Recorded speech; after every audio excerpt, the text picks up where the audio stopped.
اور ساری بری خبریں لگائی جاتی ہیں. تو آج بھی اس پہ کوئی نیا آرڈر آیا ہے اور وہ بلیک سمتھ پڑھ کے سنا رہا ہے، لیکن فرانس کے پاس آج ٹائم نہیں ہے اور وہ بالکل بھی نہیں رکتا. وہ تیز تیز وہاں سے نکلنے کی بھاگنے کی کوشش کرتا ہے. بلیک سمتھ فرانس کو کہتا ہے کہ تھوڑا آہستہ چل لو، ابھی تمہارے اسکول میں بڑا ٹائم ہے، تم پہنچ جاؤ گے. فرانس اسکول پہنچ جاتا ہے. اسے آج کا دن تھوڑا سا عجیب لگ رہا ہوتا ہے. اب عجیب کیسے ہے کہ ہر طرف اتنی خاموشی ہے، بالکل ایسے جیسے کہ سنڈے مارننگ ہوتی ہے، ورنہ اسکول ٹائم پہ بہت زیادہ رش ہوتا ہے. گلیوں میں بھاگ دوڑ مچی ہوتی ہے. اسکول میں بچے اونچی اونچی آواز میں مل کے پڑھ رہے ہوتے ہیں اور ٹیچر اپنا بڑا سا رولر بھی بجا رہے ہوتے ہیں بینچوں پہ زور زور سے. تو لیکن آج کے دن ایسا کچھ نہیں ہے، ہر طرف خاموشی ہے. تو فرانس کو ایسے لگتا ہے جیسے آج سنڈے مارننگ ہے. اب وہ ونڈو سے جھانک کے دیکھتا ہے، اس کی پوری کلاس اپنی جگہ پہ اپنے اپنے بینچوں پہ آرام سے بیٹھی ہوتی ہے. اب فرانس کیا دیکھتا ہے کہ اس کے ٹیچر کلاس میں بڑے سیریس انداز میں ٹہل رہے ہیں، ادھر ادھر گھوم رہے ہیں اور رولر ان کی بغل میں دبا ہوا ہے. تو اب فرانس ڈرتے ڈرتے دروازہ کھولتا ہے، انٹر ہوتا ہے. تو اسے لگتا ہے کہ ابھی اسے زوردار آواز میں ڈانٹ پڑے گی، ٹیچر اسے ڈانٹیں گے کہ وہ بہت زیادہ لیٹ آیا ہے. لیکن ایسا کچھ نہیں ہوتا، بلکہ ایم ہیمل اس کے ٹیچر اسے بڑے پولائٹ وے میں بڑے آرام سے کہتے ہیں کہ فرانس بیٹا جا کے اپنی سیٹ پہ بیٹھ جاؤ. آج کے دن سب کچھ ہی عجیب ہو رہا تھا. اب وہ اپنے بینچ پہ بیٹھ جاتا ہے. تھوڑا سا اس کا خوف جب ختم ہوتا ہے تو کیا دیکھتا ہے، انہوں نے بلیک ہیٹ پہنا ہوا ہے، گرین کلر کا کوٹ پہنا ہوا ہے اور فریل والی شرٹ پہنی ہوئی ہے. آج انہوں نے بڑی فارمل ڈریسنگ کی ہوئی ہے اور وہ ڈریسنگ کی ہے جو وہ خاص خاص موقعوں پہ کرتے ہیں، جیسے کہ کوئی پرائز دینے والا فنکشن ہو گیا. تو آج کون سا خاص دن تھا؟ ابھی یہ فرانس سوچ ہی رہا تھا کہ اس کے ٹیچر چیئر پہ بیٹھ گئے اور انہوں نے بتایا کہ برلن سے آرڈر آیا ہے، آج کے بعد اسکولوں میں فرینچ نہیں پڑھائی جائے گی بلکہ جرمن لینگویج پڑھائی جائے گی. آج ایم ہیمل کا اسکول میں اس کلاس میں آخری دن ہے، لاسٹ ڈے ہے. آج کے بعد وہ اسکول میں نہیں آئیں گے بلکہ کل سے نیا ٹیچر آئے گا جو بچوں کو جرمن پڑھائے گا. فرانس کیا دیکھتا ہے کہ ان کی کلاس کے پچھلے بینچوں پہ ان کے ٹاؤن کے بہت سے امپورٹنٹ لوگ بیٹھے ہوتے ہیں، جس میں former mayor, former post master یعنی پچھلا میئر، پچھلا پوسٹ ماسٹر، ایک غریب کسان بھی بیٹھا ہوتا ہے. اور کسان اپنے ساتھ اپنا پرائمر لے کے آتا ہے، یعنی اپنا ایک قاعدہ، اپنی ایک پرانی بک لے کے آتا ہے اور وہ چاہتا ہے کہ آج کے دن وہ کچھ پڑھے، اپنی لینگویج کے بارے میں پڑھے، کیونکہ آج آخری دن ہے اور آج سب لوگ ہی بہت زیادہ سیڈ ہیں اور انہیں اپنی لینگویج کی، اپنی زبان کی امپورٹنس کا آج ہی آئیڈیا ہوتا ہے. انہیں آج سمجھ آتی ہے کہ ان کی لینگویج کتنی امپورٹنٹ ہے اور انہوں نے ساری زندگی کس طرح اس کو اگنور کیا ہے. اب جب ایم ہیمل بتاتے ہیں کہ آج وہ لاسٹ ڈے فرینچ پڑھا رہے ہیں تو فرانس کے دل میں ایک دم سے بہت سارا افسوس آ جاتا ہے اور وہ بہت سیڈ ہو جاتا ہے کہ اس نے اتنا ٹائم ویسٹ کیا. اس کو بکس بہت ہی مشکل لگتی تھیں اور وہ بکس جو اس کو ساری زندگی مشکل لگتی رہیں اور جن میں ان کا بالکل بھی انٹرسٹ نہیں تھا، آج وہ بکس اس کو بڑی لائٹ ویٹ لگ رہی تھی اور وہ بہت ہی شرمندہ ہو رہا تھا. اسے اپنے ٹیچر پہ بھی ترس آ رہا تھا کہ انہوں نے 40 ایئرس اس اسکول میں پڑھایا ہے، تو آج وہ اس اسکول سے جا رہے ہیں تو اپنے ٹیچر کے لیے بھی اس کا دل بڑا ہی افسردہ ہو جاتا ہے. فرانس بیٹھا اپنے آپ کو کوس رہا ہوتا ہے کہ اس نے پرندوں کے انڈے اٹھانے میں اتنا ٹائم ویسٹ کیا، کھیلنے میں ٹائم ویسٹ کیا. تو وہ اپنی سوچوں میں مگن ہوتا ہے کہ اسے اس کا نام سنائی دیتا ہے، یعنی اس کے ٹیچر اس کا نام پکارتے ہیں. وہ فرانس سے پارٹیسپلس کے بارے میں پوچھتے ہیں تو فرانس نے ٹیسٹ بالکل بھی تیار نہیں کیا ہوتا اور یہ کھڑا ہو جاتا ہے، شرمندہ ہو جاتا ہے. تو اس کے ٹیچر کہتے ہیں، ایم ہیمل کہتے ہیں کہ آج میں آپ کو بالکل نہیں ڈانٹوں گا کیونکہ آپ تو پہلے ہی کافی زیادہ شرمندہ لگ رہے ہو اور ہمارا مسئلہ یہ ہے کہ ہم آج کا کام کل پہ چھوڑ دیتے ہیں، یعنی ہمارے ٹاؤن میں جتنے بھی لوگ ہیں ہم اپنے سارے کام آج نہیں کرتے بلکہ کل پہ چھوڑ دیتے ہیں. ہم کہتے ہیں کہ ہم یہ کام کل کریں گے.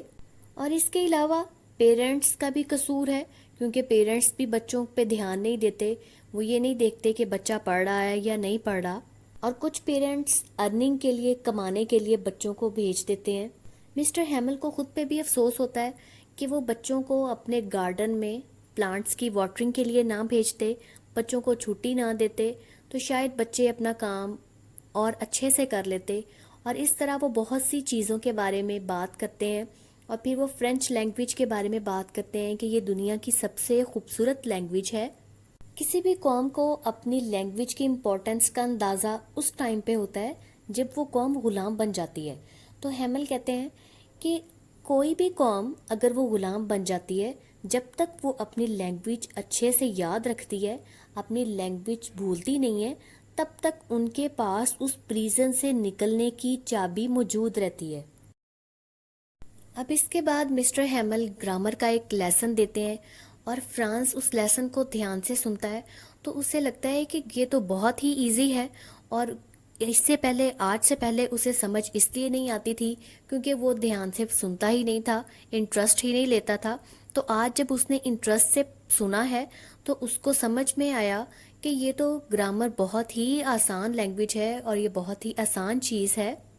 اس کے بعد مسٹر ہیمل بچوں کو لکھنے کے لیے رائٹنگ کا ایک کام دیتے ہیں، اور سارے بچے اتنے دھیان سے کام کرتے ہیں کہ کوئی ایک بچہ بھی ادھر سے ادھر نہیں دیکھتا، بلکہ بالکل دھیان سے فوکس ہو کے اپنا کام کرتا ہے.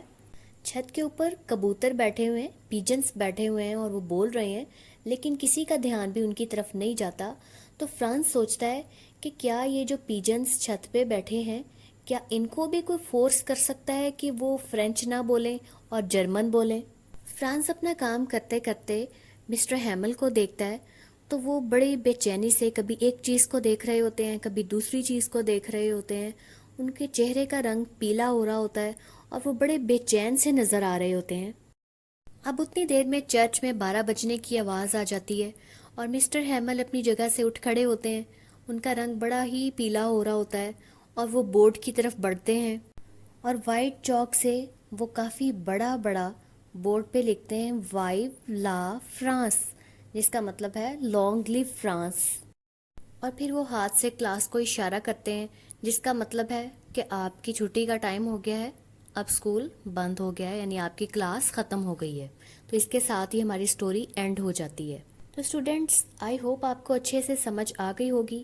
تو میرے چینل کو سبسکرائب کرنا آپ نے بالکل نہیں بھولنا، اور میری ویڈیو کو لائک اور شیئر بھی ضرور کرنا ہے.